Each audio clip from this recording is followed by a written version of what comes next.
Hello busy moms, Hindi ஆல்ஃபபெட்ஸை எப்படி ஈஸியாக சொல்லித்தரலாம், flash card technique தானே அப்படின்னு நினைக்காதீங்க.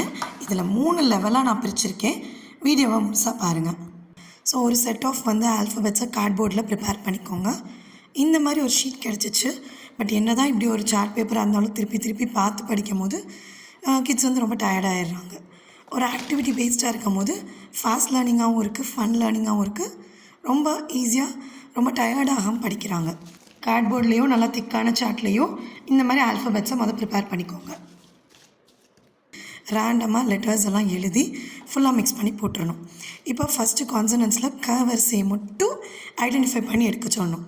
அப்போ ஒரு தடவை 10 தடவை எழுதி பார்க்குறதுக்கும் அதை மைண்டில் அப்படியே கிராஸ் பண்ணி இந்த லெட்டர்ஸை கண்டுபிடிக்கிறதும் சேமாக தான் இருக்கும். ஸோ அந்த ஃபர்ஸ்ட் ரோவை மட்டும் படிக்க சொல்லி அதோட லெட்டர்ஸை மட்டும் ஃபிகர் அவுட் பண்ணிவிட்டு அந்த ஃபிகர் அவுட் பண்ண லெட்டர்ஸை ஆர்டரில் அரேஞ்ச் பண்ண வைக்கணும். ஸோ இப்போ அந்த ஃபஸ்ட்டு வரிசையை மட்டும் எடுத்தாச்சு. இதை நம்ம என்ன செய்ய போகிறோன்னா ஆர்டரில் அரேஞ்ச் பண்ண போகிறோம். லெவல் 1 எப்படின்னா இந்த அரேஞ்ச்மெண்ட்ஸை மட்டும் நம்ம எடுத்து கொடுத்து கொலாப்ஸ் பண்ணி இதை மட்டுமே திருப்பி திருப்பி பண்ண வைக்கலாம். அடுத்து ஒவ்வொரு வரிசையாக, அப்புறம் ஒரு வரிசை கிளியர் ஆகிட்டாங்கன்னா அடுத்த 2 ரோஸ், இந்த மாதிரி அவங்கவுங்க லெவலுக்கு ஏற்ற மாதிரி கிராஸ்பிங் பவருக்கு ஏற்ற மாதிரி கொஞ்சம் சீக்வன்ஸாக கொண்டு போகலாம்.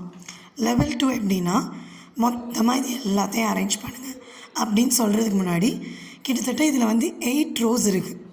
நம்ம கக்க வரிசை ச வரிசையெல்லாம் 8 ரோஸாக பிரிக்கலாம்.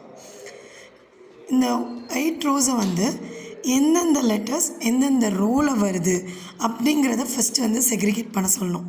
ஸோ மொத்தமாக போட்டிருக்க ஷீட்ஸ்லேருந்து அவங்க ஒவ்வொரு ரோ ஆல்ஃபபெட்ஸை மட்டும் எடுத்து செட் பண்ணணும். இந்த மாதிரி செட் பண்ணுறதுக்கு நம்ம ஃபஸ்ட்டு இனிஷியலாக ஹெல்ப் பண்ணணும். போக போக அவங்களே செட் பண்ணுவாங்க.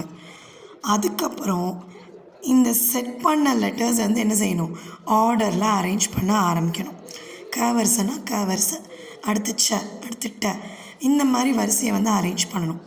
ஃபைனல் லெவல் தான் மொத்தமாக போட்டுட்டு நீங்கள் இதை அரேஞ்ச் பண்ணுங்கள் அப்படிங்கிற மாதிரி நம்ம சொல்லலாம்.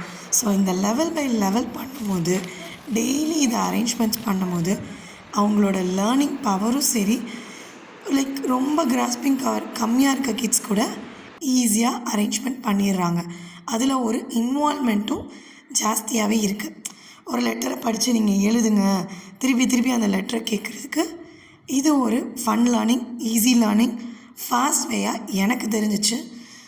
இந்த மாதிரி வீடியோஸ் யூஸ்ஃபுல்லாக இருக்கும் அப்படிங்கிற ஒரு தாட் ப்ராசஸிங்கில் தான் ஷேர் பண்ணிகிட்ருக்கேன். ஸோ உங்களுக்கு என்ன தோணுதோ அதை கமெண்ட்டில் சொல்லுங்கள். அதனால் பார்க்குற வியூவர்ஸு என்ன எக்ஸ்பெக்ட் பண்ணுறீங்க, என்ன எக்ஸ்பெக்ட் பண்ணலங்கிறது எனக்கு தெரிய வரும். ஸோ அடுத்தடுத்து எதை பேஸ் பண்ணி வீடியோ போடலாம் அப்படிங்கிற ஐடியாவும் கிடைக்கும். ஸோ அதனால் நீங்கள் என்ன நினச்சாலும் சரி அதை கமெண்ட்டில் சொல்லுங்கள். எனக்கு அது ரொம்ப ஹெல்ப்ஃபுல்லாக இருக்கும். தேங்க்யூ.